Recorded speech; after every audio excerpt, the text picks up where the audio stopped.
Welcome to The Explainer. Today, we're digging into Google's AI playbook for 2026. And look, this isn't just about fancier chatbots. We are talking about a massive, fundamental shift where AI stops just talking about things and actually starts doing them for you.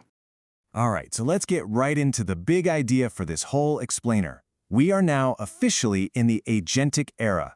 This is no longer about just asking an AI for information. Think of it this way. You're not asking for directions anymore. You're just telling the AI your destination, and it figures out the entire journey, the map, the car, the route, all by itself. And this slide, right here, really nails the difference. Back in 2024, you were the operator, telling the AI exactly what to do, step by step. By 2026, you're the manager. You just give it a high-level goal, and the AI handles the entire execution. We've moved from a simple query and response chat to a whole new goal and execution workflow. So how did Google position itself to win this new game? We've broken down our analysis into 6 key parts. We're going to look at the new age of agents, Google's two-brain AI, the silicon powerhouse behind it, how AI is basically your new intern, Google's strategy to put Gemini absolutely everywhere, and finally, the steep price of all this progress. Okay, first up, let's just set the stage.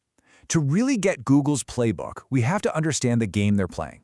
And that game has completely shifted from chat to do. By 2026, the home market has really boiled down to a three-way race for the top spot. You've got Google, OpenAI, and Anthropic. And they're not just fighting over who has the smartest model. Nope, it's a battle for supremacy on 3 different fronts. Who has the best reasoning, who has the widest distribution, and who has the most effective autonomous execution. So how is Google planning to fight this 3-front war? Well, their big answer lies in their core technology, the Gemini 3 family of models, which is built on this really fascinating two-brain philosophy. Okay, so this split is absolutely crucial. On one side, you've got Gemini 3 Pro. That's the deep thinker. It's built for those really complex PhD-level problems, the kind of slow, deliberate thinking. And on the other side, you've got Gemini 3 Flash, the Economic Disruptor. It's designed to be the fast, cheap, and super efficient workhorse for all those everyday tasks. But here's where things get really, really interesting. There's this phenomenon that analysts are calling the Flash anomaly. You would assume the big, powerful model is always better, right? Well, not so fast. What we're seeing here is a massive leap in something called distillation, which is basically the art of teaching a small, fast AI all the smartest tricks from a giant, powerful one. And check this out. This chart just proves the point. Look at this coding benchmark. The cheaper, faster Gemini 3 Flash model actually scored higher than its bigger, more expensive Pro sibling.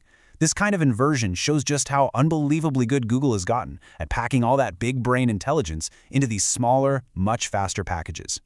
So you're probably asking, how is this even possible? How can the smaller model actually beat the larger one? Well, the secret isn't just in the software, it's built on a huge long-term bet that Google made on custom hardware. At the very heart of this strategy are Google's brand new 6th generation TPUs with the codename Trillium. Each one of these chips delivers a mind-blowing 4.7 times increase in peak computing power over the last generation. This is not some small incremental update, this is a monumental leap in raw horsepower. And here's why that matters so much. This hardware is the engine that makes that whole two-brain strategy work. It's what gives Gemini Pro its deep think ability in real time, and it's what lets Google create even better Flash models in weeks instead of what used to take months.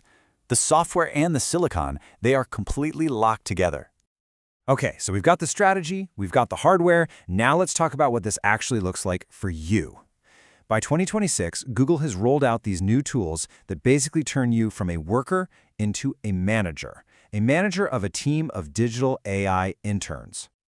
For software developers, there's this incredible new tool called Antigravity. Think of it as a superpowered workshop for coders. Instead of writing code line by line, a developer just gives a high-level goal, like refactor the auth module. The AI then plans out all the work, assigns it to little coding and testing agents, and then just presents the final, completed solution for a human to review. Your job completely flips from writer to editor. And for the rest of us who aren't coders, there's Project Mariner. This is like an autonomous agent that just lives inside your web browser. You can tell it, hey, log into all my vendor portals and download every invoice from January. And it just goes and does it. And don't worry, for sensitive stuff like putting in a credit card number, it has a takeover mode where it hands the keys back to you. Now, this agent technology is absolutely amazing, no doubt about it. But Google's real checkmate move, their ace in the hold in the AI wars, it has always been its unmatched distribution network.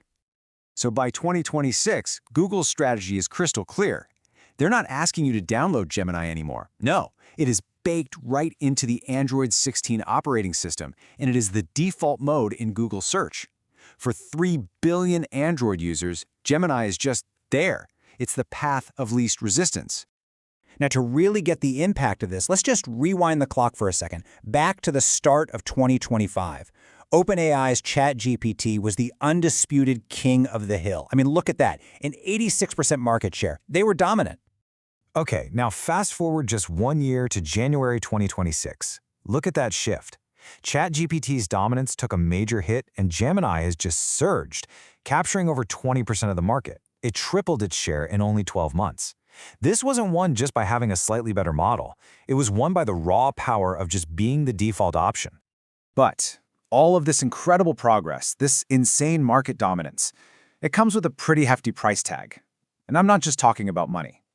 It raises these profound new questions about access, about equality, and of course, about privacy.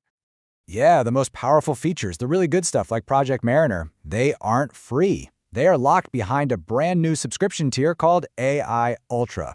And the price, get ready for this, is $249 a month. And this creates two enormous new problems. First, what some are calling the cognitive divide. You're going to have two classes of knowledge workers, those who can afford a team of AI interns and those who can't. And second, you have the privacy paradox.